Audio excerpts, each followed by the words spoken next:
Bom, hoje nós vamos falar um pouquinho sobre as infecções virais do sistema nervoso central, tá? Por sorte é algo que a gente não vê muito na nossa prática clínica, a gente acaba vendo mais outras patologias, quando tem as infecções a gente acaba tendo a bacteriana, que embora seja ruim também, a gente consegue abordar um pouco melhor do que as partes virais. Esse aqui é um roteiro rápido sobre o que a gente vai falar, vamos dar uma pincelada rápida nas partes mais importantes de cada um. Só para começar alguns conceitos básicos, né? Basicamente, o que são as infecções virais relevantes aqui nas nossas aulas vão ser as meningites e as encefalites, né?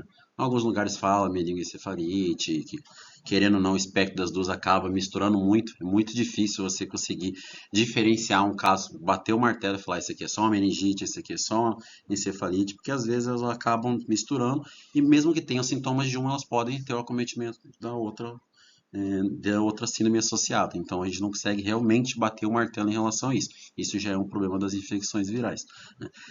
Outro viés que a gente tem na parte dos estudos. A incidência a gente não consegue determinar muito bem, saber exatamente quantos casos são, quais casos são, qual era o agente etiológico principalmente. Tem até esse projeto aqui desse estudo na Califórnia, tinha vários lá, mas o maiorzinho é esse aqui, que foi feito com pacientes com diagnóstico já assim, que foram tratados e manejados como encefalite entre 1998 e 2005 na Califórnia, com 1.500 pacientes. Nesses, mesmo que eles tenham os casos que foi lá no prontuário, diagnosticado, é isso, pronto, vamos conduzir como encefalite, mesmo eles só tiveram 16% dos casos onde eles conseguiram ver qual que era o vírus que tinha. Alguns não tinham muitas características, com alguns exames mostrando que tinham características virais, mas não tinha nenhum, não fechava nenhum agente etiológico, algumas vezes nem conseguiram fechar que era viral, mas eles trataram como viral e seguiu o fluxo esperado. Tá? Então a gente vê que nem sempre a gente tem tantas informações quanto a gente gostaria na parte do viral, né? Então isso acaba atrapalhando um pouquinho mais em relação a quadros bacterianos que a gente tem pelo menos um pouco mais de diagnóstico.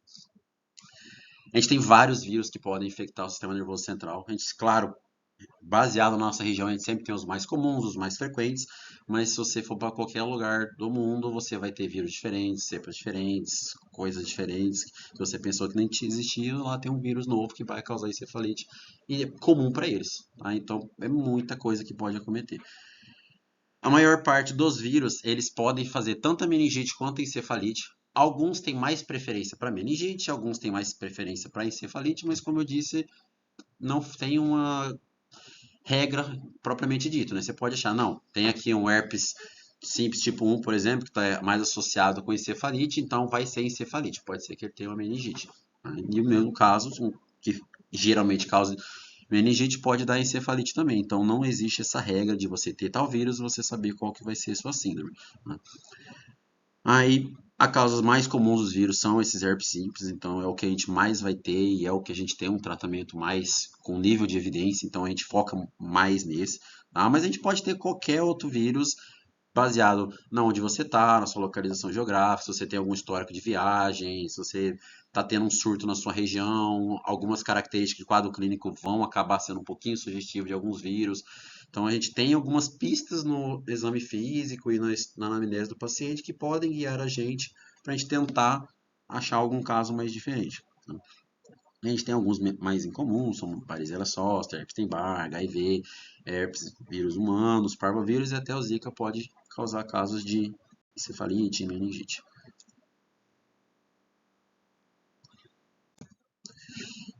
Um pouquinho só da definição, que é algo mais teórico do que prático, né? É uma definição mais confusa, é tudo ali um do lado do outro, né? Então é muito difícil da gente diferenciar, mas tem algumas coisas que acabam geralmente tendenciando a gente a pensar num ou no outro.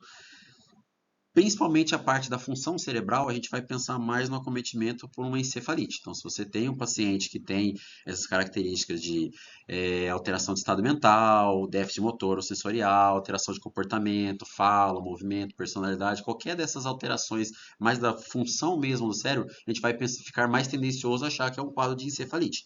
Se você não tiver, a gente vai ficar mais tendencioso a ter um quadro de cefalite, de meningite. Então, se o paciente está só letárgico, tem uma cefaleia, vômitos, às vezes em jato, mas o cérebro, função normal, até então está tudo preservado, você fica mais tendencioso a falar meningite, né?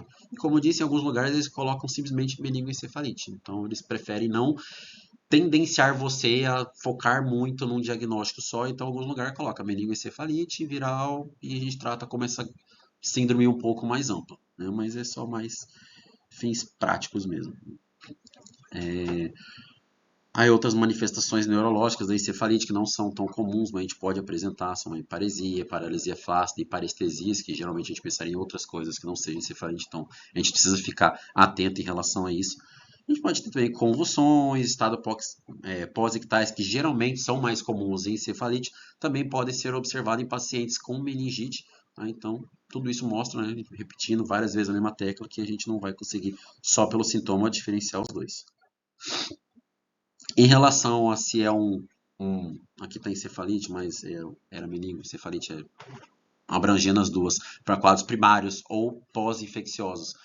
O próprio nome é bem mais sugestivo, né? Então, se você tem ali uma infecção, teve um acometimento do vírus e acabou tendo essa apresentação logo de cara, você já vai ter uma encefalite mais classificada como primária, né? Onde se você for lá, fizer uma avaliação, biópsia, alguma coisa assim, o dor do material, corpo, alguma coisa, você consegue ver os vírus lá na microscopia e identificar vírus ou partículas virais ali na microscopia eletrônica.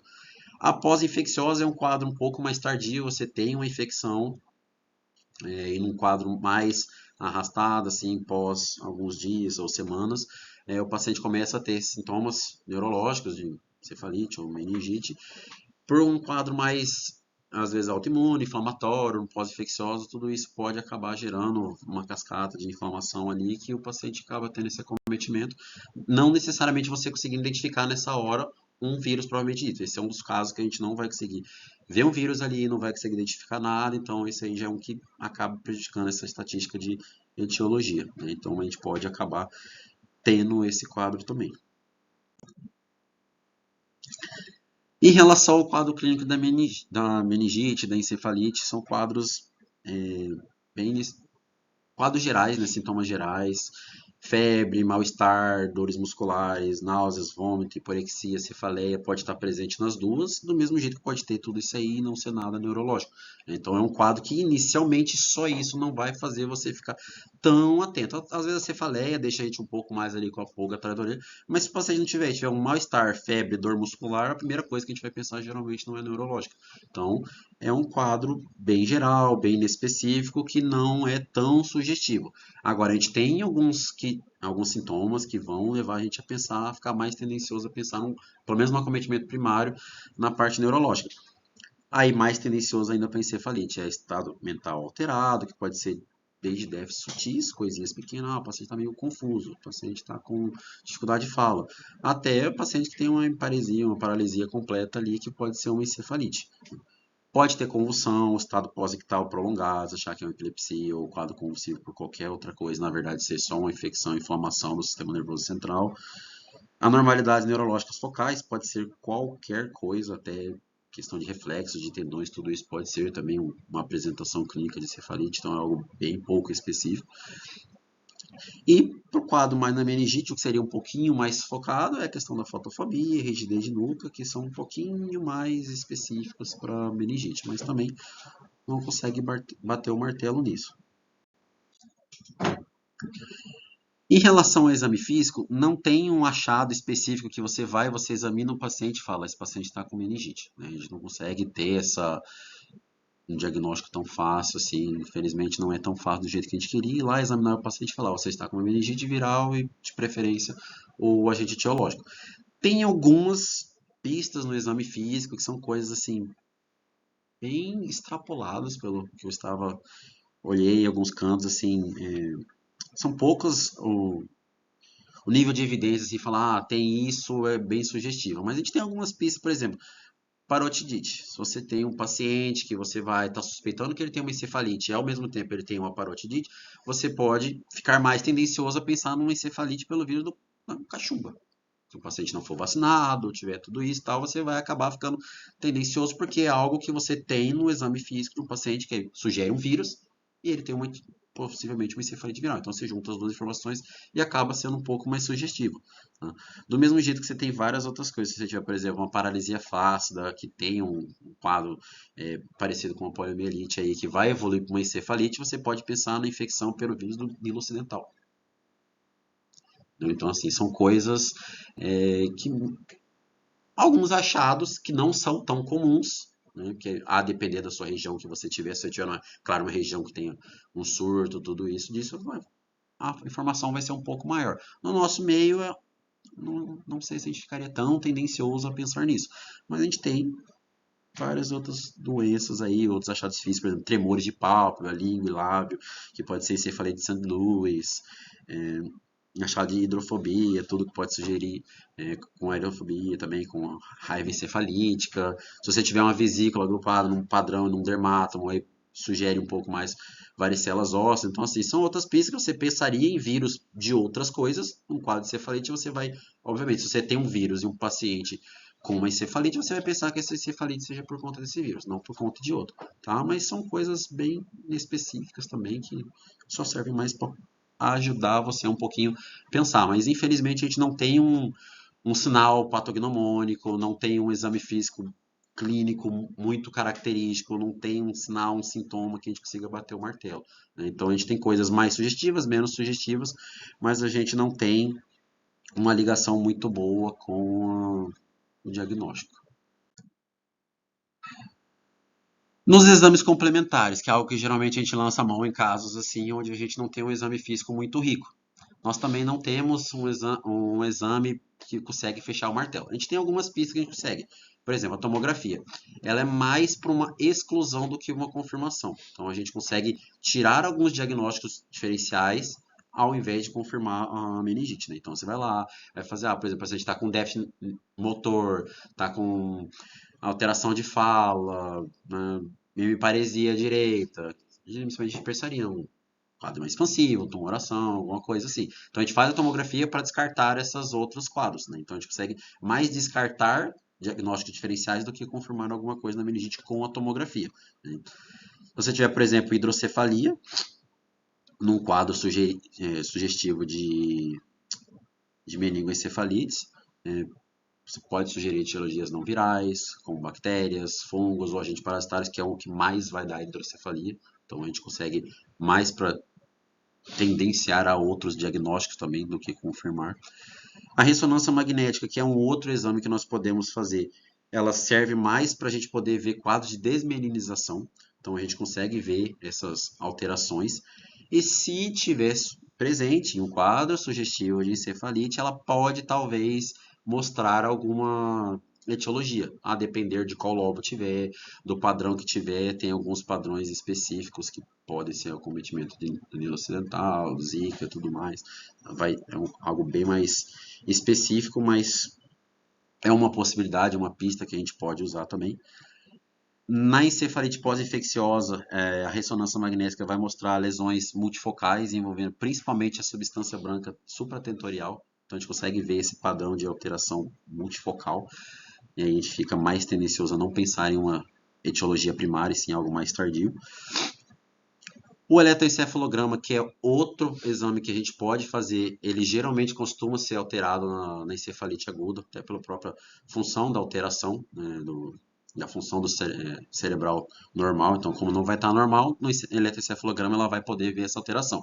E aí, a região que tiver isso é um dos que acaba confirmando um pouquinho mais, principalmente se for herpes vírus. Como ele tem um acometimento mais importante, mais comum no lobo temporal, se você tem um eletroencefalograma mostrando alterações nessa região, aí você já fica mais tendencioso a pensar no herpes simples. Porém, você pode ter acometimento no lobo temporal por outros vírus e você pode ter acometimento pelo herpes simples em outros lobos. Então, também não é patognomônico, não é confirmatório, mas é algo extremamente sugestivo. De todos esses, é o que é mais sugestivo para a gente tentar confirmar alguma coisa. O líquor é um exame também que não fecha diagnóstico, mas é geralmente o primeiro que a gente faz, que a gente consegue fazer vira-leito, é mais prático, né? Principalmente para a gente faz, nós mesmos a gente faz a coleta tudo, e a gente consegue ter informações muito importantes com ele. Embora ele não confirme, ele sugere bastante um diagnóstico de tanto um acometimento, uma doença inflamatória, do sistema nervoso central, e a depender do padrão a gente consegue já também ter pistas, se é viral, se é fúngico, se é bacteriano. Então a gente tem algumas coisas mais sugestivas. Por exemplo, aqui a gente vê o que é mais comum tendo viral. Um aumento da contagem de leucócitos, mas geralmente não tão evidente quanto um bacteriano, então geralmente fica ali no máximo em 250. um predomínio de linfócitos, né, sugestivo de viral. As proteínas geralmente ficam elevadas, mas geralmente abaixo de 150. A glicose geralmente fica em valores normal, ali, aproximadamente um pouco acima de 50%, mas ela pode estar um pouco reduzido também no herpes vírus, na cachumba ou alguns outros enterovírus, são os mais comuns. Os glóbulos vermelhos geralmente estão ausentes, a menos que tenha alguma punção traumática, alguma coisa. Se tiver isso, a gente tem que ir passar para a centrifugação, tudo mostrar que realmente não foi por trauma de punção em si. A gente tem que ligar o alertinho que pode ser uma encefalite necrotizante, por exemplo, que é um caso bem mais raro. Eu vi, assim, não achei, consegui achar nem incidência disso, de tão poucos que eu vi ali, mas é algo que a morbidade e a mortalidade é um pouquinho mais elevada se tiver. Então a gente tem que pelo menos saber que isso existe. Então, se a gente tem tudo isso de exame complementar e não fecha o diagnóstico, como que a gente vai fechar o diagnóstico disso? Então, como que a gente faz o fluxograma para a gente pensar, né? Então, foi lá, fez. Geralmente o paciente já chega com as imagens, tomografia ou ressonância, o que ele tiver no serviço. Então, já acaba excluindo algumas coisas, você não confirma, mas você exclui algumas coisas. Aí você passa para o líquor, você tem um paciente com suspeita de cefalite, você vai lá, faz o líquor, vê como que tá, vê a pressão de abertura, o aspecto, manda para análise e vê quantidade de células, glicose, células, para a gente poder saber como que estava, para ver os padrões que eu disse antes. Aí a gente faz essa pesquisa do PCR, que é o exame dos complementares assim, os mais importantes para a gente, que é o que consegue mais fechar o diagnóstico. A sensibilidade e a especificidade dele não são extremamente elevadas, então tem muito caso de falso negativo ou até falso positivo, que é menos comum, mas pode ter. Mas é um exame que a gente tem que é muito bom e é fácil de ser feito, né? Então a gente consegue fazer, a gente pede isso, a gente consegue fazer na maior parte dos laboratórios para identificar qual que é o vírus. Que aí vai ver se é herpes, o herpes vírus 1, 2, varicela zoster ou enterovírus, que são os mais comuns. Pode ser outros também, mas a acessibilidade para PCR já começa a cair muito.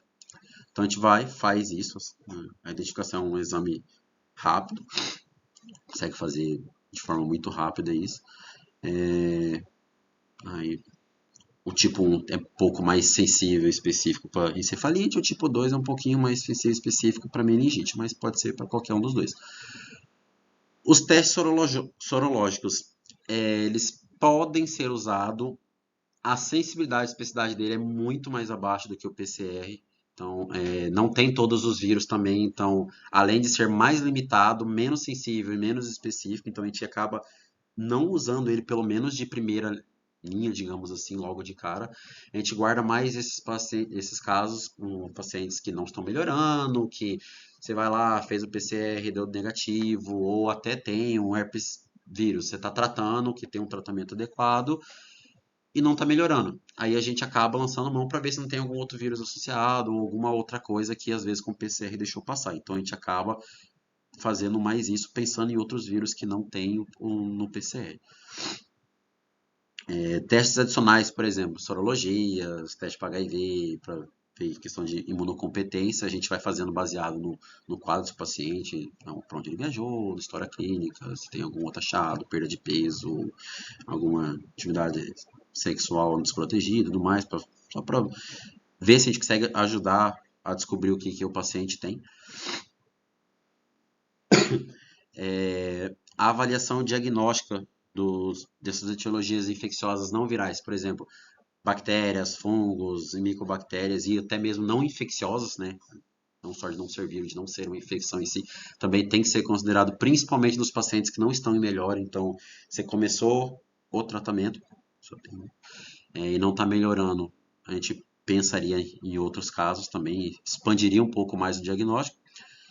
E como último recurso, assim, o último dos últimos, existe a possibilidade de biópsia cerebral, né? Se mesmo com tudo isso o paciente não tem um diagnóstico, não está fechado o diagnóstico, está em piora e é um paciente que você tem um critério de investimento, de cura, tudo, a gente pode analisar a possibilidade de fazer uma biópsia. Mas é algo muito agressivo que ainda não tem um comprovado relação risco-benefício. Então a gente não sabe exatamente se o benefício compensa você ter um risco tão elevado. Então é algo que fica mais a critério da equipe clínica mesmo. Diagnósticos diferenciais. O que pode ter nosso paciente, a gente estar pensando nessa meningoencefalite, né?